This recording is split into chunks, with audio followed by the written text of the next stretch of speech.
बधिरों के लिए खबरों के विशेष बुलेटिन में आपका स्वागत है। इस बुलेटिन में अब तक की ताजा और अहम खबरों के साथ मैं हूं विद्यानाथ झा और खबरों को पेश करेंगी रजनी कालवा।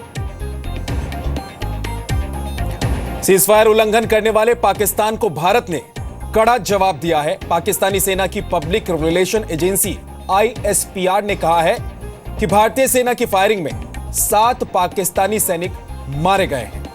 पाकिस्तान सेना की तरफ से ट्वीट कर इसकी जानकारी दी गई।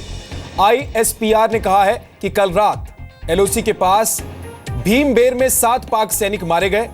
भीमबेर में ही 28 और 29 सितंबर की रात को भारतीय पैरा ट्रूप्स ने सर्जिकल स्ट्राइक कर कई आतंकियों को मार गिराया था। प्रधानमंत्री नरेंद्र मोदी ने यूपी के गाजीपुर में रैली को संबोधित किया। नोट बैन पर पीएम ने कहा कि फैसले से काले धन वाले लोग परेशान हैं। गरीब चैन से सो रहा है। पीएम ने भोजपुरी में अपने भाषण की शुरुआत की और कहा कि भारत में धन की कमी नहीं है, लेकिन जहां धन होना चाहिए वहां नहीं है। प्रधानमंत्री ने अपने भाषण में आपातकाल की बात की और कहा कि कांग्रेस ने आपातकाल के दौरान देश को जेल खाना बना दिया था। रैली से पहले पीएम मोदी ने गाजीपुर से कोलकाता जाने वाली शब्दभेदी एक्सप्रेस को हरी झंडी दिखाकर रवाना किया। गरीब को जरा कड़क चाय ज्यादा अच्छी लगती है। अब मुझे वो बचपन से आदत है, तो जरा निर्णय मैंने कड़क लिया। अब गरीब को तो कड़क चाय भाती है, लेकिन अमीर का मुंह बिगड़ जाता है। 500 और 1000 के नोट बैन के बाद लोगों को राहत देते हुए सरकार ने एटीएम से पैसे निकालने की सीमा बढ़ाने का फैसला किया है। अब आप एटीएम से 2000 की जगह 2500 रुपए निकाल सकते हैं। साथ ही बैंक अकाउंट से 4000 की जगह 4500 रुपए तक एक्सचेंज करा सकते हैं। बैंक से पैसे निकालने की सीमा 20,000 से बढ़ाकर 24,000 कर दी गई है। Economic affairs adviser Shaktikanta Das ने कहा है कि नए नोटों के लिए एटीएम को अपग्रेड करने का काम तेजी से चल रहा है और आज से या कल से कई एटीएम में ज्यादा संख्या में 2000 के नोट मिलने शुरू हो जाएंगे। The recalibration of the ATMs has already started, and it is expected that from today or tomorrow the ATMs will start dispensing higher denomination currency, especially 2000 rupees. To make this whole process faster, to expedite this whole process, a task force was decided to be set up. Guru Nanak जयंती के मौके पर देश के कई राज्यों में bank बंद होने की वजह से लोगों को परेशानी हो रही है। आज दिल्ली, महाराष्ट्र, पश्चिम बंगाल, झारखंड, पंजाब, मध्य प्रदेश, उत्तर प्रदेश, राजस्थान और छत्तीसगढ़ में बैंक बंद हैं। इन राज्यों में एटीएम के बाहर लंबी कतार लगी है। ओडिशा, बिहार, कर्नाटक, आंध्र प्रदेश, तमिलनाडु में बैंक खुले हैं। सरकार लोगों की परेशानी कम करने की पूरी कोशिश कर रही है। कई जगह मोबाइल वैन और माइक्रो एटीएम से लोगों की मदद की जा रही है। झारखंड के बोकारो में हेलीकॉप्टर की मदद से एटीएम में कैश डाले जा रहे हैं। जम्मू कश्मीर में आज से 12वीं के एग्जाम शुरू हो गए हैं। 10वीं के बोर्ड एग्जाम कल से शुरू होंगे। 10वीं और 12वीं की बोर्ड परीक्षा में करीब 1,03,000 छात्र शामिल हो रहे हैं।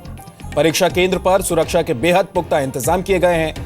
अलगाववादियों की तरफ से बंद की अपील को देखते हुए बच्चों को परीक्षा केंद्र तक आने में दिक्कत भी हुई। आतंकवादियों की धमकी को देखते हुए परीक्षा केंद्र को संवेदनशील और अति संवेदनशील कैटेगरी में बांटा गया है। महाराष्ट्र के अकोला में मराठा रेस्टोरेंट नोट बैन से परेशान लोगों की मदद कर रहा है और हाईवे से गुजरने वाले लोगों को मुफ्त में खाना दिया जा रहा है। मराठा रेस्टोरेंट ने बाहर यह जानकारी भी छपवा रखी है कि नोट की चिंता किए बिना आप यहां खाना खा सकते हैं। तमिलनाडु में वेल्लोर के जलकंटेश्वर मंदिर में अभी भी लोग दान के तौर पर 500 और 1000 रुपए के नोट दे रहे हैं। रविवार को जब नोट की गिनती हुई तो 44 लाख रुपए के 500 और 1000 के नोट मिले। मंदिर इन पैसों का इस्तेमाल लोगों की भलाई के लिए करेगा। कश्मीर के कुपवाड़ा में पाकिस्तान की गोलीबारी में शहीद हुए हर्षित भदौरिया का आज राजस्थान के बांसवाड़ा में अंतिम संस्कार किया जाएगा। हर्षित का पार्थिव शरीर उनके गांव लाया गया है। 11 नवंबर को कुपवाड़ा में पेट्रोलिंग के दौरान मोटार हमले में 20 साल के हर्षित शहीद हो गए थे। 11 नवंबर को ही हर्षित का जन्मदिन था। 20 साल के हर्षित 2014 में राजपूत रेजिमेंट में शामिल हुए थे। हर्षित के पिता बांसवाड़ा में कपड़ा मिल में काम करते हैं।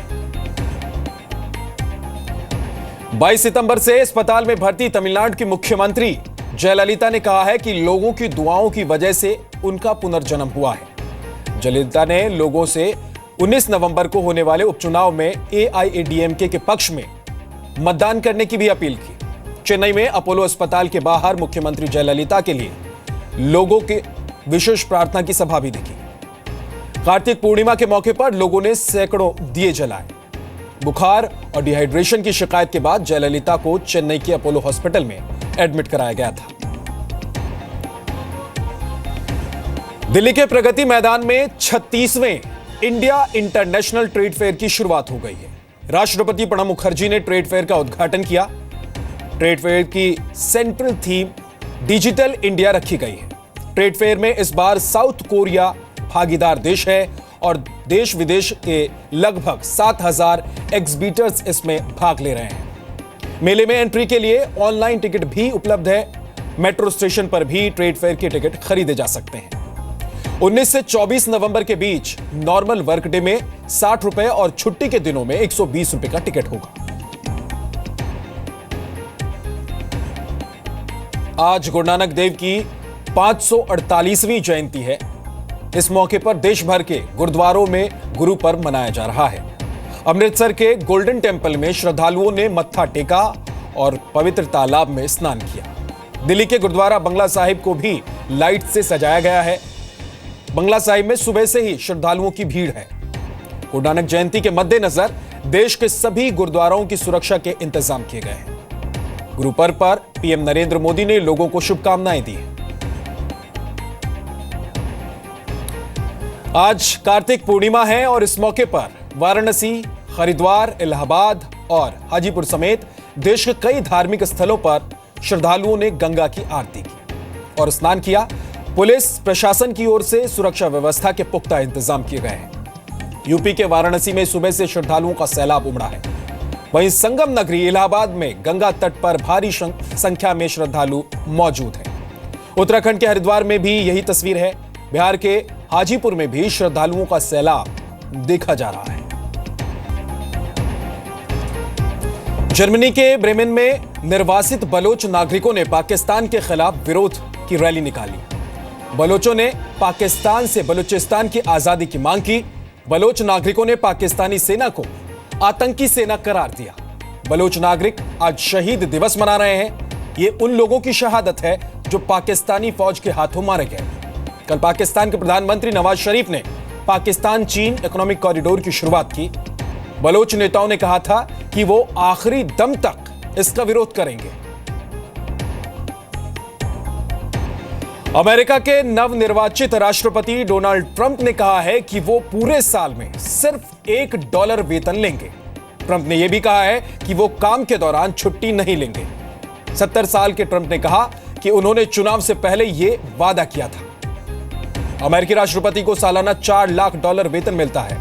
डोनाल्ड ट्रंप ने कहा कि अमेरिका से 30 लाख प्रवासियों को वापस भेजा जाएगा या उन्हें जेल में बंद कर दिया जाएगा। एक्शन उन लोगों के खिलाफ लिया जाएगा जिनका क्रिमिनल रिकॉर्ड है। चुनाव प्रचार के दौरान ट्रंप ने प्रवासियों को बाहर भेजने की चेतावनी दी थी। तो बदिरों के लिए समाचार के इस बुलेटिन में आज के लिए बस इतना ही। कल दोपहर 3:30 बजे फिर हाजिर होंगे दिन भर की बड़ी और नई खबरों के साथ।